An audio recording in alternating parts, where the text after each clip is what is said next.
Saudara, pro dan kontra soal aturan iuran tapera muncul di antara masyarakat, utamanya para pekerja. Mereka menilai aturan ini memberatkan dan harus dikaji ulang.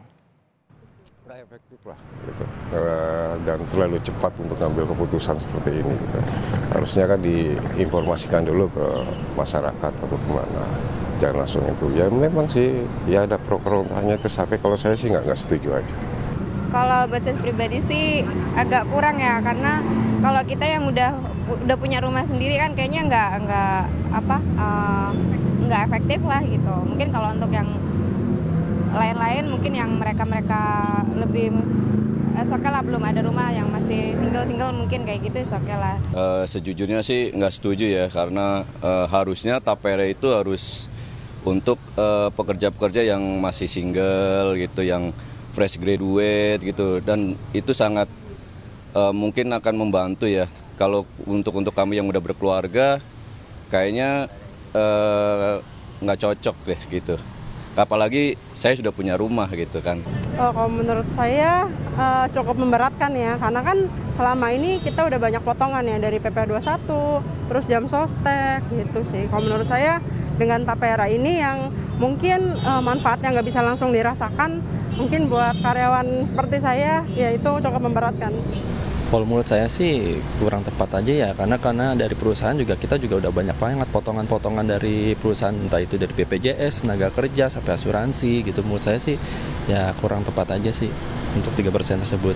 Menurut saya pribadi cukup sepertinya akan memberatkan baik itu PNS, pegawai BUMN maupun swasta lainnya, karena ada potongan-potongan lainnya yang kita butuhkan. Nah, selain tapera itu kan kita juga udah ada potongan lain nih seperti BPJS dan lainnya. Nah, yang menjadi polemik itu karena si tapera ini diduga ataupun dianulir akan bisa mulai dicairkan ketika si pegawainya pensiun, atau bahkan ada pegawai juga yang sebenarnya udah punya rumah kan, tetapi kenapa harus punya potongan tapera itu untuk subsidi silang. Ketua Asosiasi Pengusaha Indonesia, Sinta Wijaya Kamdani, meminta pemerintah untuk mengoptimalkan manfaat layanan tambahan atau MLT perumahan pekerja bagi peserta program jaminan hari tua BPJS Ketenagakerjaan sebagai ganti tapera. Apindo menilai program tapera memiliki mekanisme yang sama dengan BPJS Ketenagakerjaan. Sebenarnya penyediaan perumahan rakyatnya itu sebenarnya bagus gitu. Cuman mengapa ya kita harus dibebankan tambahan iuran lagi gitu. Padahal saat ini juga sudah ada untuk kesiapan melalui JHT ini gitu ya, program MLT. Nah, jadi ini yang sebenarnya mendorong kami menyikapi ya, bahwa pada prinsipnya kami ini bukannya against tapera C, tapi dari sisi penambah iuran yang harus ditambahkan dan dibayarkan kembali.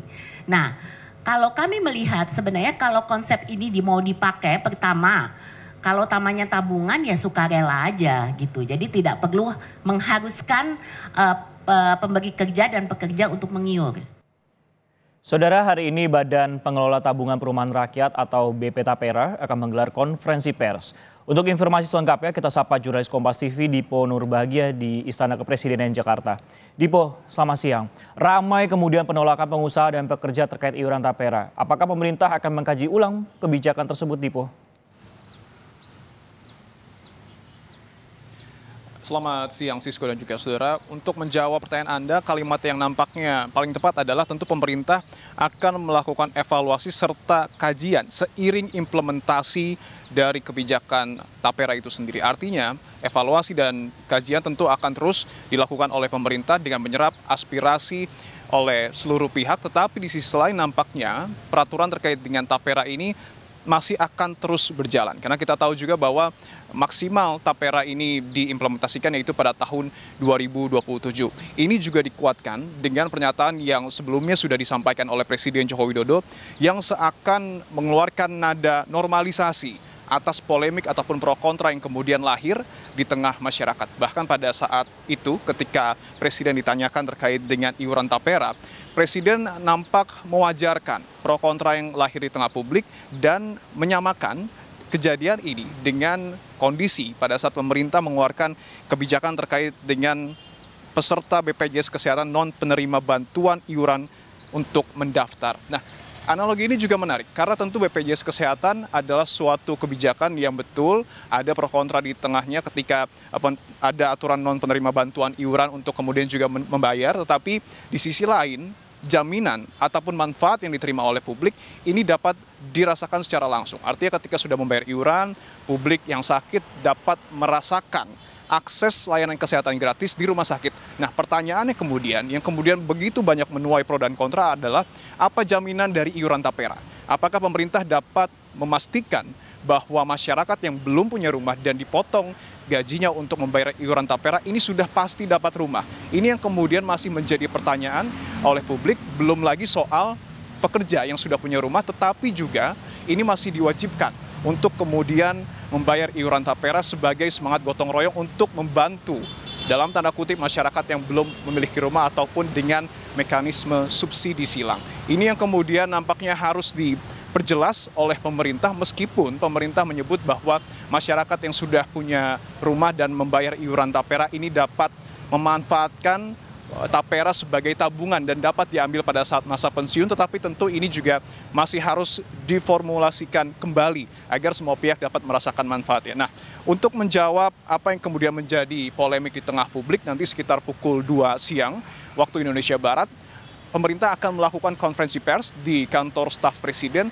Tujuannya adalah tentu selain menjawab keresahan publik terkait dengan potongan ataupun iuran tapera, tetapi juga diharapkan momentum ini juga dapat menjawab sejumlah pertanyaan publik terkait dengan iuran tapera.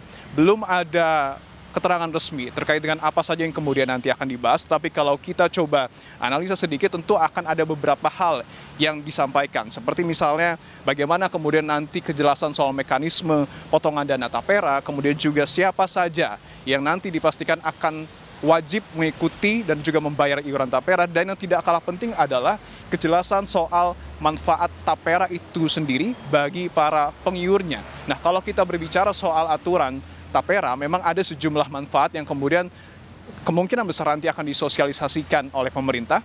Manfaat tapera seperti misalnya adalah untuk digunakan sebagai kredit renovasi rumah, kemudian juga kredit bangun rumah, kredit pemilikan rumah, dan juga tapera ini dapat dimanfaatkan untuk akses kredit pemilikan rumah atau KPR dengan tenor panjang 30 tahun dan suku bunga tetap di bawah suku bunga pasar. Hal-hal ini sepertinya nanti kemudian akan dijelaskan oleh pemerintah, selain juga nanti tentu wartawan akan menanyakan sejumlah pertanyaan yang kemudian juga lahir di tengah publik untuk dijawab secara langsung oleh pemerintah. Konferensi pers ini sendiri juga nanti akan dihadiri secara langsung oleh Kepala Staf Presiden Muldoko, kemudian juga ada Komisioner BP Tapera Heru Pudio Nugroho, ada juga sejumlah pihak dari Kemenaker, PUPR, dan juga Kementerian Keuangan yang juga nanti perwakilan yang akan hadir, dan juga nanti akan ada penerima manfaat tapera. Momentum ini juga menarik karena sebelumnya beberapa hari yang lalu ataupun bahkan pada hari kemarin, wartawan ini terkesan kesulitan untuk kemudian meminta kejelasan dari pemerintah terkait dengan iuran tapera. Seperti misalnya kemarin kami mencoba menanyakan hal ini kepada Menteri Sekretaris Negara Pratikno, tetapi sayangnya tidak ada jawaban yang secara spesifik dijelaskan, dan bahkan Pratikno meminta pertanyaan tersebut disampaikan kepada Menteri PUPR dan juga Menteri Keuangan. Menariknya lagi, pada hari yang sama, di tempat yang berbeda, Menteri Keuangan saat ditanyakan hal serupa, ini justru tidak menjawab secara spesifik juga. Artinya, kebingungan-kebingungan ini diharapkan dapat diasosiasikan ataupun dapat dijawab oleh pemerintah dalam konferensi pers nanti yang akan berlangsung pada pukul 2 siang di kantor staf Presiden, Sisko. 2 siang kita akan menunggu bagaimana nanti mekanisme, kemudian jaminan apakah dapat rumah, serta juga bagaimana untuk pekerja yang sudah memiliki rumah. Terima kasih Dipo Nurbahagia melaporkan langsung dari Istana Kepresidenan Jakarta.